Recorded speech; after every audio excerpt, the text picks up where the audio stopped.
Doug Barry, who joins us now. He's the Senior Communications Director at the U.S.-China Business Council, and he joins us live from Washington. Doug, these numbers are just coming out right now. Nearly 7% is the number that was just released. What do you make of that? Well, it's a very serious situation for China. They've never experienced such a thing in their modern history. The problem is that many jobs are lost, and this is a serious issue for China because they've always had a sort of compact with the public that is, you follow the rules, and we will provide you with a job. It used to be known as the Iron Rice Bowl, and so now that bowl has some cracks in it, and it's going to be very hard for Chinese authorities to generate the kinds of jobs in order for people to remain happy and pleased with the Communist Party.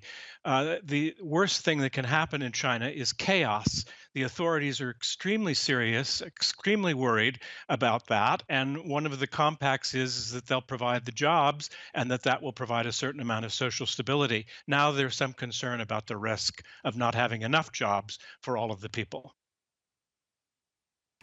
And as some of these severe lockdowns have eased, Doug, into sort of less strict social distancing measures, could things look better in the second quarter for China?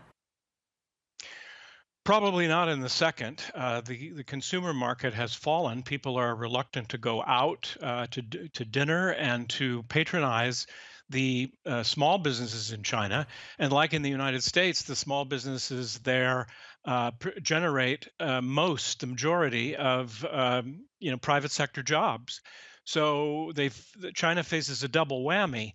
One is slow domestic demand, and the other is a collapse of their export market. So for the next, probably for the rest of the year, things are going to be very hard for them.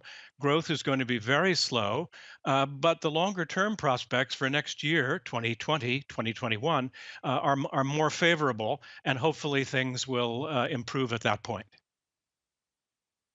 Doug, I'm sure you followed the president's three-phase plan to reopen the U.S. economy. What lessons, if any, can be learned from China on how to restart the economy? And do you think that the U.S. is on the right track there with what they unveiled so far? Well, the systems are very different. China was successful in basically shutting down the entire country. People were in their residences, unable to go out for 2.5 months, and that's one reason why they've been able to flatten the curve and come out on the other side. The United States has not been able to do that and won't be able to do that. But the other lesson, I think, for China is that they will open slowly. Right now, you can go to a restaurant in Shanghai and Beijing, but it's limited numbers of people are allowed into the restaurant, and only a couple of people will be able to be sitting at the same table. The other issue that we certainly can learn from them is that people are reluctant to go back out. There's no huge rush now that the country has officially opened up again. People are still reluctant to congregate in large groups, and that's probably something that the United States will face for some period of time. What does China's economic recovery look like? It's not a V-shaped curve. It will be more of a U-shaped curve. That is, there'll be an extensive period of time before the economy is able to get back to where it was pre-coronavirus days, where growth was around 6%. If growth is somewhat positive, 1% or 2%, certainly that's good, but the economy needs a 6% growth at least in order to generate the economic activity and the jobs that the country needs in order to move ahead. Doug Barry with the U.S.-China Business Council. We really appreciate your expertise and analysis. Thanks for being with us. Thank you.